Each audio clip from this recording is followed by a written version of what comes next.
Hi students, I am Mrs. R. Ambigeshwari, Assistant Professor, Department of English, KCS Kasinadar College of Arts and Science, Chennai.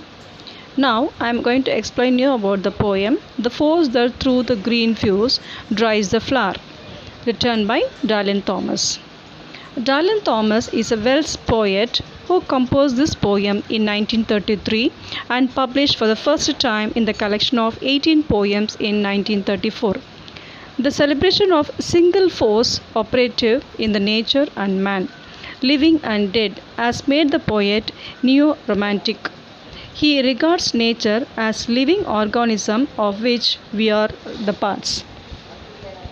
In the surface of the poem, the speaker is making a comparison between the human world and the world of nature, and between living and dead. The speaker agrees that the force that works in the human body works in the world of the nature.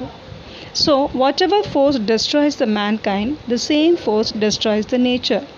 What gives us youth, the same force gives youth to the nature, and the same force takes youth from both mankind and the nature.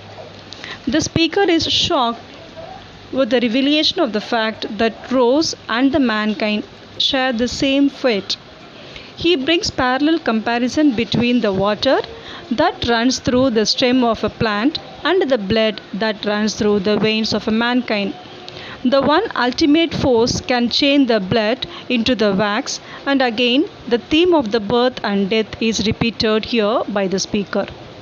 The powerful imagery like water, rock, mountain, streams and springs, blood, wax, vein and mouth are very cleverly used here by the poet.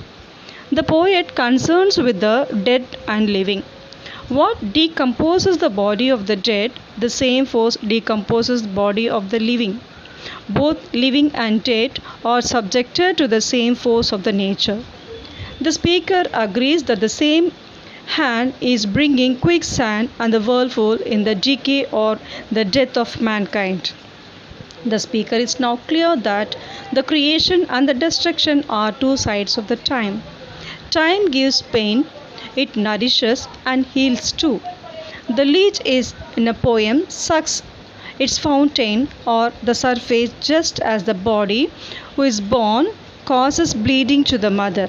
At the birth, though the mother bleeds and causes severe pain, it soothes her because of the life she has given to birth. The birth is again the subject to death. He concludes that no one can escape this cycle by showing the worm digging his sheet of paper, which also digs dead body in the grave. He is convinced that though he is far from the death, it appears is always nearby in or another form. In this regard, the celebration of ultimate force turns out to be the appreciation of nature. The poem is rich in imagery that connects human being and nature to the one mighty force and the process of birth and death. Though the poem is short, it is highly compressed. It had 4 stanzas, 5 lines with a final couplet.